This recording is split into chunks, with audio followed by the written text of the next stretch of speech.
Hello everybody and welcome back to another episode of Boyographic, the show in which I, Matt, the Game Boy, will take you through the highs and lows of the Game Boy library, one card at a time. This week, we're back in the saddle with Othello. Fate is a funny thing, isn't it? In an act of irony that could potentially cause Alanis to rewrite a chart-topping chorus, the thing that got me to make the first Boyographic in over a year isn't the discovery of a new Game Boy game, but rather the rediscovery of one that's been in my collection since almost the very beginning, because, well, I got really into a traditional board game. As I am one to do, I often go to flea markets, and over the Easter holidays I stumbled across a complete and relatively nice condition copy of Othello. What caused me to buy it? I can't really tell you. Most likely due to the fact that finding a pre-PS2 video game here in a flea market these days is akin to finding Bigfoot. So I bought it, took it home, played it with friends and family, and then started playing the various versions of Reversi, Othello, and its many iterations on mobile and Switch.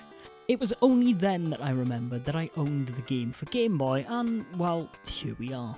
Released in February 1990 in Japan, Kawadeko's portable take on the classic board game would see itself being released in Europe, but not the US. Like many early releases in the system, there isn't a lot of depth to the title, but it's still a competent portable version of the game. Kawada isn't a name you're likely to be familiar with, as while the company did also publish the Famicom and Famicom Disk System versions of Othello, you're more likely to know them from outside the realm of video games, as they're the company behind the popular miniature construction toy Nanoblocks. Like the Famicom version of the Game Boy version contains a hidden developer message, according to the cutting room floor that is. On the Famicom, HAL Labs straight out credits themselves. The hidden credit on the Game Boy release says, "Save the Earth, Kanai Makoto." Given that Makoto Kanai was a HAL Labs employee at the time, it's likely that the studio was also responsible for the Game Boy port, but it's unclear whether this was the case here or it was just Kanai moonlighting. But I digress. At its heart, Othello is a relatively straightforward two-person strategy game.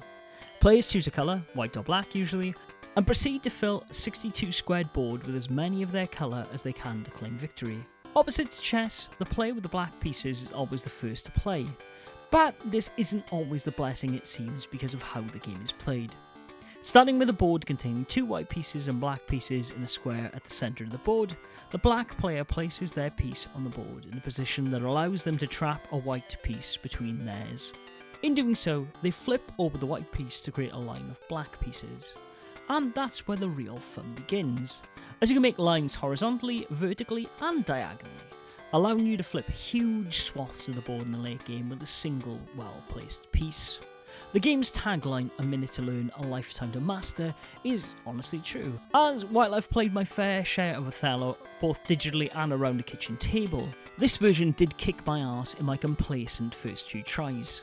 The game features 4 opponents dubbed Com 1 through 4 to pit yourself against, though it's worth noting that Com 3 won't be at full strength unless the time limit is higher than 10 minutes, and Com 4 needs a full 20 minutes or the timer turned off, showing just how long the Game Boy CPU can take to calculate a move.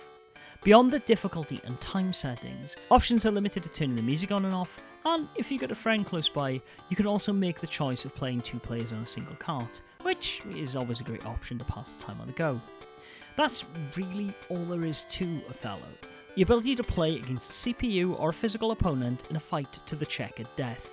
Whether you win or lose, in the end, the game will allow you to replay your match a turn at a time to review your mistakes, or if you really regret a move, there's also an edit option available by pressing the start button that allows you to undo or straight up cheat.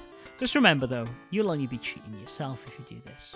If you're looking for tips on how you could win at Othello, I'd actually recommend the YouTube channel Othello Lessons as a great place to start. But if you just want to dive in, here's the advice I'd give you. Try to take the corners of the inner square, as they'll give you control over the centre of the board.